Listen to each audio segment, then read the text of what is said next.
You got $847 in your savings account. You just got paid, and after rent, groceries, and that stupid car insurance payment, you'll have maybe $300 left over. You open up YouTube, Reddit, some investing app, and everyone's talking about index funds, Roth IRAs, compound interest calculators showing you'll be a millionaire by 65. And you're sitting there thinking, okay, but what do I actually do right now?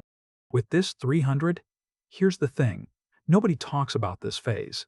The 0 to 10,000 phase. The phase where you're not broke, but you're not comfortable. The phase where one unexpected expense can completely derail everything.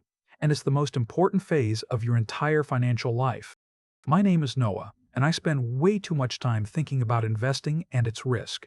If you're someone who wants to learn investing and avoid losses, make sure to hit that subscribe button and give this video a thumbs up if this helps you out. Look, here's what actually happens to most people in this phase. They hear all this advice about investing early, about compound interest, about how a 22-year-old who invests $200 a month will beat a 35-year-old who invests $500 a month. All of that is true. The math is real. But you know what else is real? The fact that 40% of Americans can't cover a $400 emergency expense without going into debt, according to the Federal Reserve's 2023 report on the economic well-being of U.S. households. 4 in 10 adults would either need to borrow money or sell something to cover that expense. 400. That's less than most monthly car payments. So when people are sitting there with $1,000 in their account, maybe $2,000 if they've been really disciplined, and they're being told to invest it, there's this massive disconnect. Because they're not thinking about becoming a millionaire at 65. They're thinking about their car breaking down, their laptop dying, their tooth that's been hurting for 3 weeks that they really should get checked out. And here's what most people don't realize. This phase, this uncomfortable middle ground between broke and stable, this is where your entire financial psychology gets formed. The habits you build here, the mistakes you make here, the mindset shifts that happen here, they determine everything that comes after. Now you might be thinking, Noah, I know I should have an emergency fund. Everyone says that. 3 to 6 months of expenses. Got it. But that takes forever to build, and meanwhile, I'm missing out on compound interest. And I get it, because the math on compound interest is insane. If you invest $200 a month starting at age 25 with a 10% average return, you'll have over $1.1 million by age 65. If you wait until 35 to start, you'll have about $400,000. That 10-year delay costs you $700,000. So obviously, you should start investing immediately, right? Wrong. Here's the math. Everyone ignores, let's say you have $2,000 saved up. You decide to invest it in an index fund instead of keeping it as an emergency fund. 3 months later, your car needs a $500 repair. You don't have the cash, so you put it on a credit card at 22% APR. You can only afford to pay $100 a month toward it. That $500 debt, it'll take you 18 months to pay off, and you'll pay $338 in interest. Meanwhile, your $2,000 investment might have grown to $2,150 over those 18 months, $150 gain, but you paid $338 in interest, so you're down $188. And that's assuming the market didn't drop during those 18 months, which it very well could have. This is where it gets really interesting. Because it's not just about the math, it's about the behavior.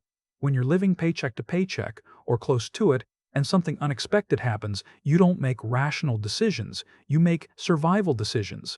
Here's what nobody prepares you for. The psychological difference between having $0 and having $5,000 is massive, like life-changing massive.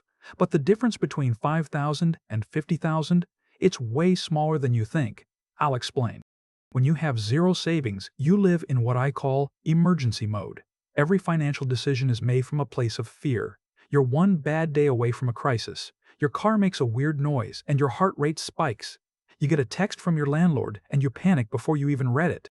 You can't focus at work because you're mentally calculating whether you can afford groceries and gas this week. This isn't just stressful, it's expensive.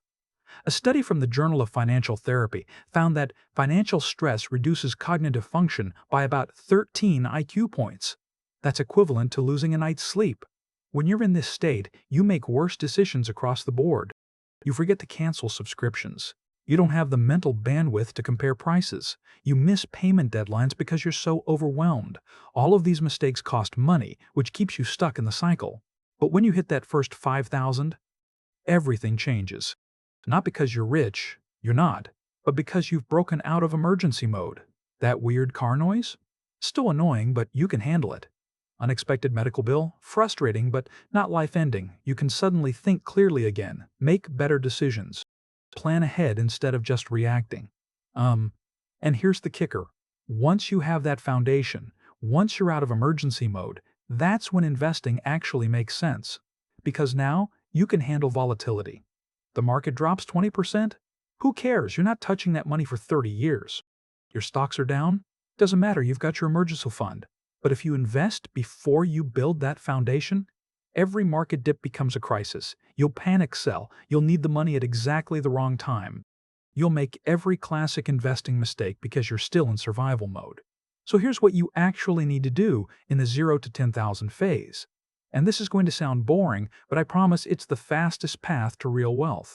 Tier 1. The $1,000 Starter Emergency Fund. First, forget about 3 to 6 months of expenses. That's the end goal, not the starting point. Your first target is $1,000. Just $1,000 in a high-yield savings account, currently paying around 4.5% to 5% APR at most online banks.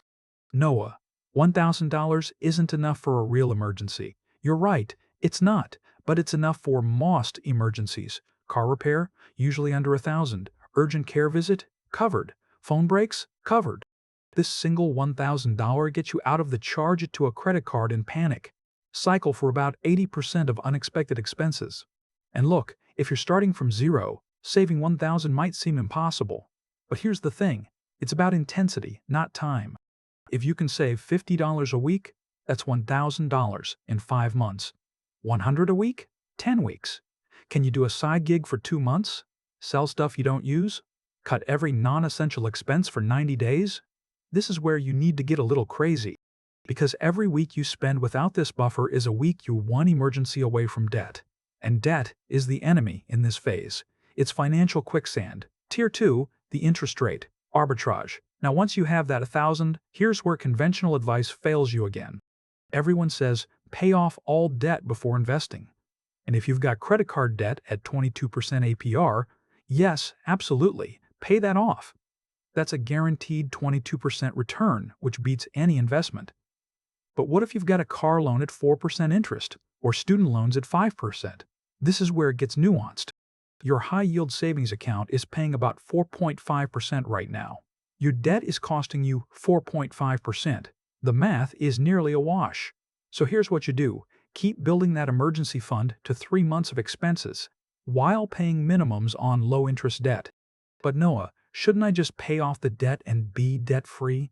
Look, I understand the emotional appeal. Debt feels bad. But being debt-free with no emergency fund is just setting yourself up to go right back into debt the second something breaks. You want financial security, not just a number on a screen. Here's the specific strategy. Calculate your bare minimum monthly expenses: rent, utilities, food, insurance, minimum debt payments. Multiply by 3. That's your Tier 2 target. For most people, this is somewhere between $3,000 and $8,000. Once you hit this number, you have achieved something massive. You are now financially stable. Not wealthy, not comfortable, but stable. You can lose your job and have 3 months to find a new one. Your car can break down, and it's an inconvenience, not a disaster. You have officially left survival mode. Tier 3, the 50-50 split. This is where investing finally enters the picture. Once you have 3 months of expenses saved, you start splitting any extra money, 50-50. 50% goes to building your emergency fund from 3 months to 6 months. 50% goes into investments, index funds, in a Roth IRA if you're eligible, or a regular taxable brokerage account if you're not. Why 50-50? Because you're now optimizing for 2 things, security and growth. You're still building that fortress of stability, but you're also taking advantage of compound interest. You're threading the needle between being too conservative and too aggressive. And here's what's beautiful about this phase. You finally get to see both numbers going up. Your safety net is growing, your investments are growing, you're making progress on 2 fronts. That psychological boost alone makes you more likely to stick with the plan. The real timeline. 11,000 to 13. Now you might be thinking, okay, Noah, but how long does this actually take? Let's do the math with real numbers. Let's say you make 50,000 a year, about 3,200 a month after taxes. Your expenses are 2,700 a month. You're saving 500 a month. 1,000 starter fund, 2 months, AT100, 3 months of expenses, 14 more months, AT100 more, 6 months total, while investing 50%, 32 more months, that's 48 months total. 4 years. 4 years to go from zero to fully stable with 6 months of expenses and a growing investment portfolio. 4 years? Noah, that's forever. Is it though?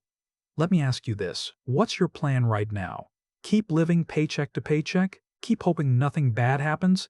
Keep charging emergencies to credit cards and paying 22% interest? Here's the truth that nobody wants to hear. There's no shortcut. There's no hack. There's no crypto moonshot or meme stock that's going to save you. The 0 to 10,000 phase takes time. It takes discipline. It's boring. It's unglamorous. You won't get to post screenshots of your Robinhood account showing 200% gains. But you know what you will get? You'll sleep better. You'll stop getting that anxiety spike every time your phone buzzes. You'll make better decisions because your brain isn't in survival mode. You'll actually be able to take advantage of opportunities because you have a foundation. And 4 years from now, you're going to be in one of two places. Either you'll be stable with a growing net worth, or you'll still be exactly where you are now, just 4 years older. The time is going to pass anyway. But Noah, what about crypto? What about options trading? I could turn $1,000 into 10,000. You could also turn it into 100. Look, I'm not saying you can never take risks. I'm saying that taking risks when you don't have a foundation is how you stay poor forever. It's how you end up 35 years old with nothing saved, blaming the economy, blaming your job, blaming bad luck, when really you just kept shooting yourself in the foot. The wealthy people who take big risks, they're risking money they can afford to lose. They have their foundation built. They have their emergency fund, their retirement accounts funded, their stability secured.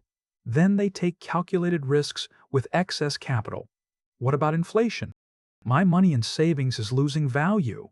At 4.5% interest in a high-yield savings account, you're basically keeping pace with inflation. Yes, you're not getting rich, but you're also not going broke. And the psychological value of stability? You can't put a number on that. The ability to handle emergencies without debt is worth way more than the 6 to 8% you might earn in the stock market, especially when you're still in survival mode.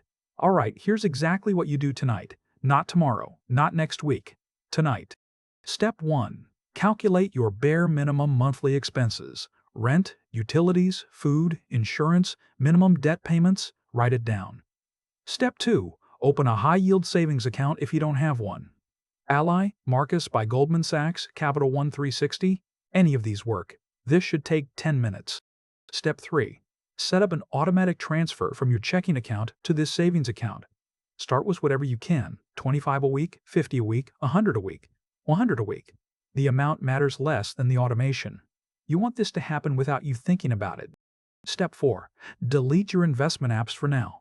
Seriously. Delete Robinhood, delete Webull, delete whatever else you have. You're not ready yet. I know that sounds harsh, but trying to invest before you have stability is like trying to build the second floor of a house before you finish the foundation. It doesn't work.